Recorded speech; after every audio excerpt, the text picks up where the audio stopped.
আসসালামু আলাইকুম। সবাইকে স্বাগত আজ ও আগামীর বিশ্বে। স্বাস্থ্য বিশেষজ্ঞদের মতে গরমে হিট স্ট্রোকের ঝুঁকি এড়াতে করণীয়। গরমের সময়ের একটি মারাত্মক স্বাস্থ্যগত সমস্যার নাম হিট স্ট্রোক। চিকিৎসা শাস্ত্র অনুযায়ী প্রচণ্ড গরম আবহাওয়ায় শরীরের তাপ নিয়ন্ত্রণ ক্ষমতা নষ্ট হয়ে শরীরের তাপমাত্রা 105 ডিগ্রি ফারেনহাইট ছাড়িয়ে গেলে ঘাম বন্ধ হয়ে যায় এবং আক্রান্ত ব্যক্তি অজ্ঞান হয়ে যেতে পারেন। এই অবস্থাটাকেই হিট স্ট্রোক বলা হয়। স্বাভাবিক অবস্থায় রক্ত দেহের তাপমাত্রা নিয়ন্ত্রণে ভূমিকা রাখে। কোনো কারণে শরীরের তাপমাত্রা বাড়তে থাকলে ত্বকের রক্তনালী প্রসারিত হয় এবং অতিরিক্ত তাপ পরিবেশে ছড়িয়ে দেয়। প্রয়োজনে ঘামের মাধ্যমেও শরীরের তাপ কমে যায়। কিন্তু প্রচণ্ড গরম ও আর্দ্র পরিবেশে বেশি সময় অবস্থান বা পরিশ্রম করলে তাপ নিয়ন্ত্রণ আর সম্ভব হয় না। এতে শরীরের তাপমাত্রা দ্রুত বিপদসীমা ছাড়িয়ে যায় এবং হিট স্ট্রোক দেখা দেয়। হিট স্ট্রোকে যারা বেশি আক্রান্ত হতে পারেন, শিশু ও বৃদ্ধদের তাপ নিয়ন্ত্রণ ক্ষমতা কম থাকায় তাদের হিট স্ট্রোকের সম্ভাবনা বেড়ে যায়। এছাড়া বয়স্ক ব্যক্তিরা যেহেতু প্রায়ই বিভিন্ন রোগে ভোগেন এবং বিভিন্ন ধরনের ঔষধ সেবন করেন, সেজন্য বয়স্ক ব্যক্তিরা হিট স্ট্রোকে বেশি আক্রান্ত হতে পারেন। দিনের বেলায় যারা প্রচণ্ড রোদে কায়িক পরিশ্রম করেন তাদের হিট স্ট্রোকের ঝুঁকি বেশি, যেমন কৃষক, শ্রমিক, রিক্সা চালক। যে কোনো বয়সের মানুষের শরীরে পানির স্বল্পতা দেখা দিলে হিট স্ট্রোকের ঝুঁকি বেড়ে যায়। কিছু কিছু ঔষধ হিট স্ট্রোকের ঝুঁকি বাড়াতে সহায়তা করে, বিশেষ করে প্রস্রাব বাড়ানোর ঔষধ, বিষণ্ণতার ঔষধ, মানসিক রোগের ঔষধ অন্যতম।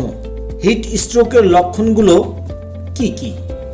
তাপমাত্রা বাড়ার সঙ্গে সঙ্গে দেহে নানা রকম প্রতিক্রিয়া দেখা দেয়। প্রাথমিকভাবে হিট স্ট্রোকের আগে অপেক্ষাকৃত কম মারাত্মক হিট ক্রাম্প অথবা তাপজনিত অবসন্নতা দেখা দিতে পারে। হিট ক্রাম্পে শরীরের মাংসপেশিতে ব্যথা হয়, শরীর দুর্বল লাগে এবং প্রচণ্ড পিপাসা অনুভব হয়। এর পরের ধাপে তাপজনিত অবসন্নতার কারণে দ্রুত শ্বাস প্রশ্বাস, মাথা ব্যথা, ঝিমঝিম ভাব, বমি ভাব, অসংলগ্ন আচরণ ইত্যাদি দেখা দিতে পারে। এই দুই ক্ষেত্রেই শরীরের তাপ নিয়ন্ত্রণ ঠিক থাকে এবং শরীর অত্যন্ত ঘামতে থাকে। এই অবস্থায় দ্রুত ব্যবস্থা না নেওয়া হলে হিট স্ট্রোক হতে পারে।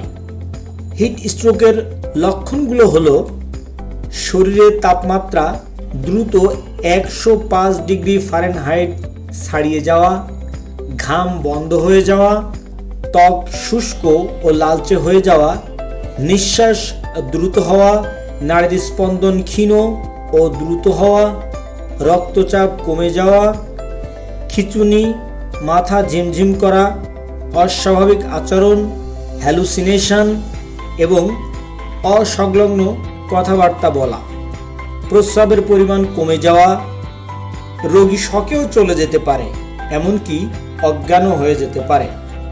হিট স্ট্রোক থেকে বাঁচার উপায়।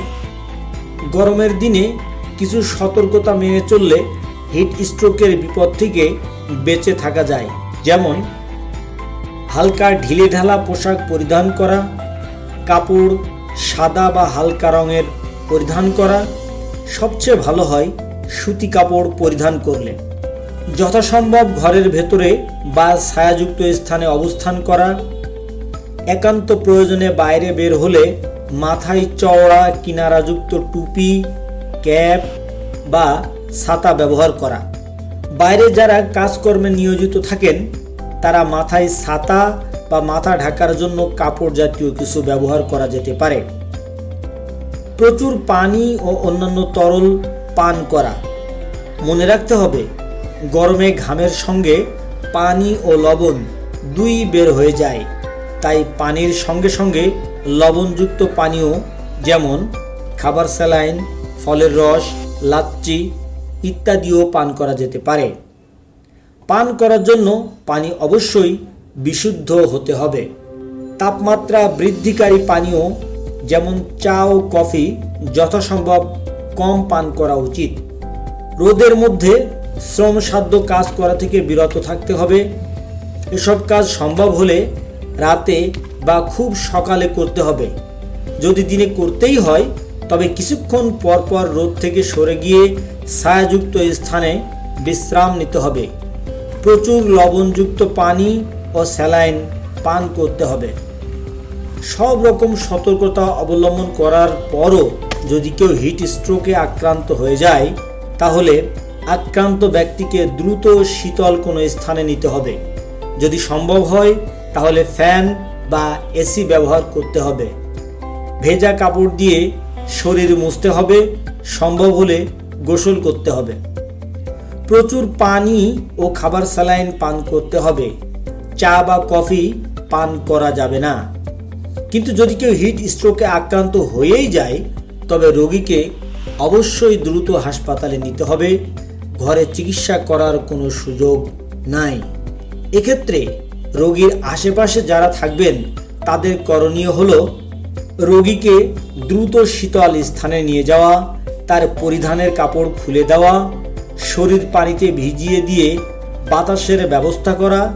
এভাবে তাপমাত্রা কমানোর ব্যবস্থা অব্যাহত রাখতে হবে। সম্ভব হলে কাঁধে, বগলে ও কুঁচকিতে বরফ দেওয়া যেতে পারে। রোগীর জ্ঞান থাকলে তাকে অবশ্যই খাবার স্যালাইন দিতে হবে। দ্রুত হাসপাতালে নেওয়ার ব্যবস্থা করতে হবে। সবসময় খেয়াল রাখতে হবে হিট স্ট্রোকে আক্রান্ত অজ্ঞান রোগীর শ্বাস প্রশ্বাস এবং নাড়ি সচল আছে কিনা। প্রয়োজন হলে কৃত্রিমভাবে নিঃশ্বাস ও নাড়ি চলাচলের ব্যবস্থা করতে হতে পারে। হিট স্ট্রোকে জীবন বিপন্ন হতে পারে, এমনকি রোগী মারাও যেতে পারে। গরমের এই সময়টাই সবাইকে সাবধানে থাকতে হবে। দ্রুততম সময়ে প্রয়োজনীয় ব্যবস্থা ও হাসপাতালে ভর্তি করে সঠিক চিকিৎসা নেওয়া গেলে বেশিরভাগ রোগীই সম্পূর্ণ সুস্থ হয়ে ওঠে। গরমে শিশুদের জন্য ঝুঁকিটা বেশি। বাচ্চাদের বেশি বেশি পানি পান করতে দিতে হবে। তারা যেন রোদের মধ্যে অনেক বেশি দৌড়ঝাঁপ না করে সেদিকে খেয়াল রাখতে হবে। হিট স্ট্রোক থেকে বাঁচার জন্য এই সতর্কতাগুলো অবলম্বন করলে বেশ নিরাপদেই এই চরম আবহাওয়ার সময়টা নিরাপদেই পার করা সম্ভব। তাই আসুন সবাই যথাসম্ভব এই সতর্কতাগুলো মেনে চলি এবং সুস্থ থাকি। আজ এ পর্যন্তই। এমন সব গুরুত্বপূর্ণ ও প্রয়োজনীয় তথ্য পেতে নিয়মিত চোখ রাখুন আজ ও আগামীর বিশ্বে। আল্লাহ হাফেজ।